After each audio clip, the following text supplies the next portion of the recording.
the longest time, I can honestly say that I really did think that this was a bit of propaganda. Like I felt deliberately inoculated against an entire dimension of experience, specifically experience anchored in insecurities around religion, insecurities surrounding masculinity, order. It was truly stories like these that catalyzed the rejection. Stories I experienced less as art and more as ideological injunction. These stories, honestly, in my academic curriculum, were not offered, they were administered. Now, I can respect writing from a place of pain, even righteous rage, but I think to transmute personal disillusionment with the opposite sex into pedagogical doctrine and then deliver it to the next generation that has, that has yet to experience its own individuated griefs with sexuality, with men and women, and figuring out how this entire confusing system works. This, in my view, is not just manipulative, again, completely my opinion, but it is also a little bit morally careless. And I understand, I know, I've read the reviews, it isn't precisely why this book failed in the eyes of the progressive class, but it is precisely why it failed me. Hi everyone, welcome back. If you don't know me, my name is Catherine, and today we're just gonna do something a little bit different. I wanted to do a book review because I just wanted to talk about books today. So today I'm going to be reviewing Dream Count, and I have a lot to say. I have a lot of opinions. And I just want to start off by saying this, especially as a reader, as a writer, I know what it feels like to be really protective over a story. I really do try my best to be as deeply attuned as I can be to emotional resonances, especially those that orbit around stories that surround fractured families, inherited bitterness towards the men or women who fail to love us, or worse, who fail to regard us at all. That pain may emerge from a father, a mother, the opposite sex who, retreated from your life, not out of cruelty, but out of fatigue, literally. It is exhausting, but I won't sentimentalize it. This is familiar terrain for all of us. If you've lived with the opposite sex, if you've ever been with a partner, if you've ever had a mom, a dad, if you've lived in this world, you know what we're going to, the feelings attached to these types of stories. This is my opinion, this is my analysis, this is my review. I'm not going to sugarcoat my concerns. I'm not going to grovel. This is completely opinion based, so let's begin. I'm going to try not to deliberately step on anybody's toes, but gendered economic history is not personal per se, but it definitely feels personal, especially building up from the previous deep dives we've been doing. I've been trying to gently pull us through ancient economies of antiquity, so sex, power, and suffering. Ideological sore points will inevitably be inflamed. Mine definitely get triggered, and that's fine. I'm not right all the time. We all we all just do our best. But yeah, I need to talk about this author. This author in particular, critically lauded, commercially powerful, extremely intelligent, clearly, entered the literary scene under the cultural megaphone of feminism, progressivism, and its satellite ideologies. But from the jump, I'm not gonna lie, I remained very skeptical, and not because I didn't like her previous books, and not because I don't believe in the rights of women, but because by that point in time I had been reading enough to see when a story was being recycled. Every libertarian movement, in my opinion, eventually devolves into a managerial tool. Unlike the ancient Babylonian flaws of fiat trade and currency that I have been dissecting in previous videos, these systems only excel when they produce fragmentation between men and women, young and old, laborers and rulers, and yes, even living in artificial intelligences. I think we're going to start seeing a little bit more of that as we move into the future. But yes, we all know that envy is the first currency of any crumbling city, which is why usury, debt-based enslavement through interest, is a brilliantly diabolical idea, because once you engineer envy into your generation, you can really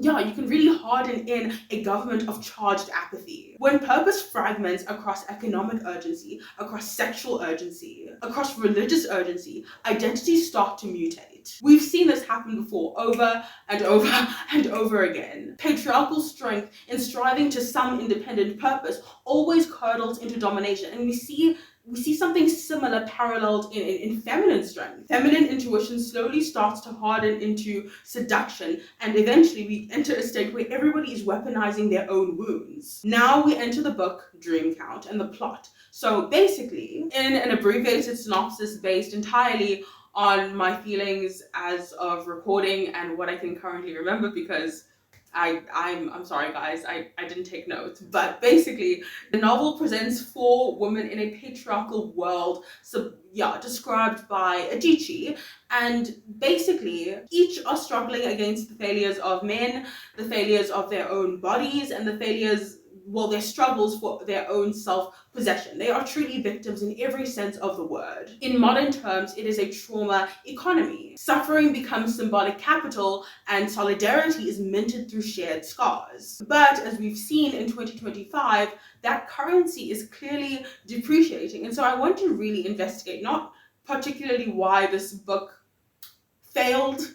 It didn't really fail that badly. I mean, it's rated pretty high on Goodreads, but I want to understand why it left so many readers empty. Because I think that storytelling that only catalogs wounds with no eschatology, with no transcendence, with no order, becomes less a novel and more a wound exhibition. Because, you know, grief cannot govern. Pain is not legislative. Trauma is not a constitution. You see what I'm saying? Like, it cannot build anything. And matriarchal economies, at least in their most immediated form, are often governed not by law, but by intuition and relational currency. This is what makes us as women really, honestly, really unique and powerful, because we are very good at diagnosing atmospheres and situations and then making a quick decision, because we are so sensitive to the energy around us. Our gut instincts are like usually spot on. Usually they're quite spot on. This relational currency can sustain economies, but the nurturing temperament rarely ever governs, which is why I think a lot of governing women have to adopt these patriarchal temperaments. And I've seen this a lot in specifically exploitative MLM networks, you know what I'm saying? Like the it becomes this environment of secrecy in a way. Yeah, it's a cult of secrecy. It's this place where access is rationed and power is emotionalized. And I think this is exactly what Dream Count captures. It captures fragmented female networks, perceptive but powerless. Everyone is fractured in their purpose around each other's efforts, but no one is directly invested in anyone besides themselves. Everyone is only absorbing the personal expense of everybody else's failure, especially the woman. And I think this is the most heartbreaking part of the story, and the reality that she paints out, because it's not like it's an unrealistic reality. It is real, and it exists. I call these Jezebelian economies, essentially economies fed, nurtured by disordered dependencies. Seeing the way culture has devolved over the past 50 years, although we can definitely go a little bit further back and see we can see that the pattern just recycles itself in every social ecosystem.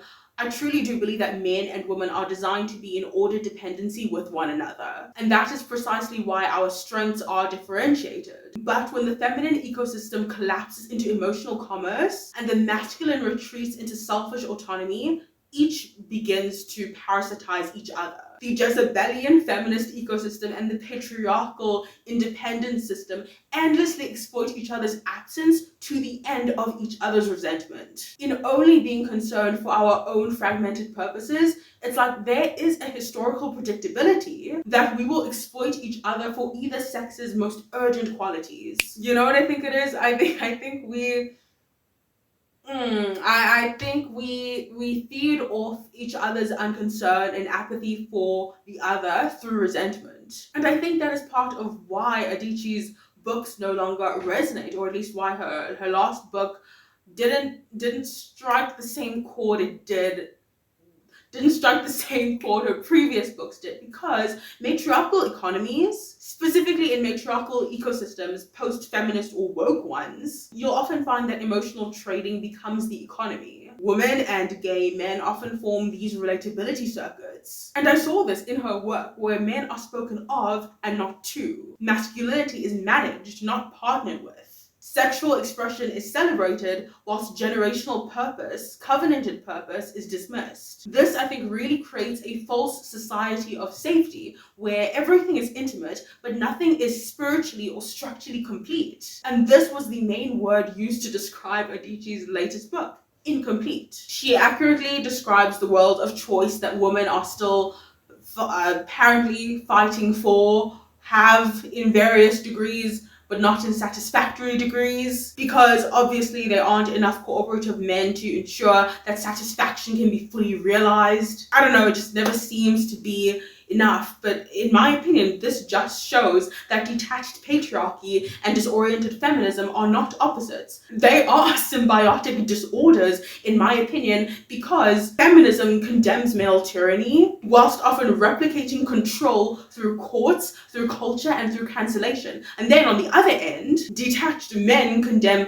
female chaos whilst then retreating, into games, into pornography, and into emotional dereliction. So then what do we see? They spiritually feed off each other's worst versions, they extract profit through mutual dehumanization, and they teach their children to either weaponize gender or to become completely apathetic to gender rather than to covenant it. The greatest lie of our generation, I think, is that masculinity must be domesticated in order to be safe. And similarly, that femininity must be autonomous in order to be whole. Neither is true. Both lead to incoherence. And men, young boys rather, need older men, not to dominate them, but to show, to guide them into a healthy relationship with their purpose, to order their strength and, in a lot of cases, frustration towards something higher than consumption, than conquest. Fatherlessness always produces tyrants or orphans or angry man children, because it disorients masculine purpose at its root. Likewise, I think women need sisters, not to create cults of complaint, but to nurture structure into moral clarity. Empathy must be sharpened by judgment. Love must be disciplined by truth. And I know this is a little bit controversial, but I don't think that women can sustainably I don't think that women can sustainably mold the masculine temperament. I really don't. I don't think that women should be teaching men how to be feminists. I don't think that women are in the best position ever if to be trying to tame masculinity. And I you know what?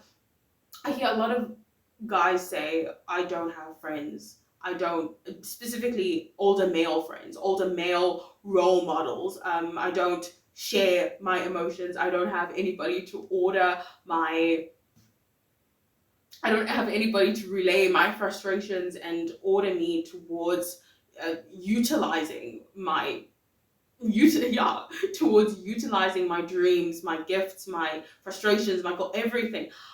I hear a lot of men say that I don't need this. I don't need older men. I don't need friends. You need friends. You need older men around you. And I think that women need to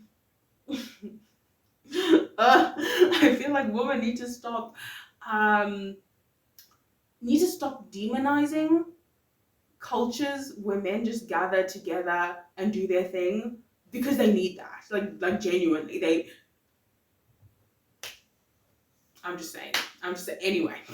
In Chimamanda's book, which basically centers around the trials and tribulations of 4 women and their disappointing masculine counterparts, there is no integration of purposes, even between the women themselves. There is no integration of purposes, and everybody, especially the women, resents everybody else's pursuit to prioritize their own purposes. Honestly, the market, the specifically the book market, is saturated with trauma narratives. Suffering has become currency, and like fiat currency, it is devaluing and inflating all the time. And readers are constantly asking, I was constantly asking, where is the redemption? Where is the structure? Adichie's book collects grief, abuse, trauma, and body trauma, but it offers no covenantal spine, no structure of resolution, and trauma without transcendence effectively becomes spiritual nihilism. And people, especially post Me Too, post pandemic, post George Floyd, post the election, are incredibly tired, incredibly weary of sitting in wounds without resurrection. Adichie's four-woman structure fails because it tries to simulate a government using only emotion, in my opinion, and that is why I analogize it to a Jezebelian council of wounds. Oh, and then we are told, obviously, that gender-neutral economies and societies are the future, but no, that will never work. That will absolutely never work, because that is suffocating. Real equality is not sameness. Real equality is ordered distinction in utility of our differences. And you cannot suffocate people's differences in the name of equity. And so obviously there is a deep distrust of liberal literature that moralizes endlessly, but never redeems. Adichie, whilst brilliant, obviously, I to be honest with you, I love how poetic her writing is. I hope to become as good as her one day. But when it comes to the substance of the stories, she still writes from a secular humanist framework. And it doesn't matter what you believe, we all have to eventually come to the table and acknowledge the fact that a secular humanist framework can no longer handle the expanding spiritual and ideological complexity of this era. People will simply not survive a government of apathy, even within themselves. And guys, I know this. I've experienced this. Endless apathy is it's one of the worst things that you can experience. No degree of female convergence or recursive relatability will ever be enough, because relatability in the struggle of fragmented, uncovenanted purposes is not enough. It's not sustainable. It's not satisfying. The story will always feel incomplete. The book mimicked the symptoms of certain cultural pain, but it failed to prescribe a cure. And I'm not saying that she should have had all the answers. I don't expect authors to give solutions in their books, but I think that without one, you kind of do reinforce the disillusionment. And readers, subconsciously or consciously, I think, are tired and exhausted and just tired. Yeah, we don't want any more books that just hold grief maps with no way home. Let me know if you would like to see more reviews, or I don't know if you just have ideas for topics. I always have ideas. I always want to talk about something, so you'll get something from me either way. But yeah, thanks so much for sticking with me till the end. Let me know what you thought of the book. If you have read the book, even if you haven't read the book, a lot was discussed in this video, so I'm sure that people will definitely have things to say. But yeah, that's it for today. Thanks for joining me. Thank you for being patient with me. Yeah, I'll see you hopefully very, very soon. Please be sure to take care of yourselves. And oh, if you want to support me, buy me a coffee. If you want to talk to me, I respond to literally everybody. I love talking to you guys. My email and Instagram and everything is linked in the YouTube description place. So you can just head on there. Yeah, see you very, very soon. Bye-bye.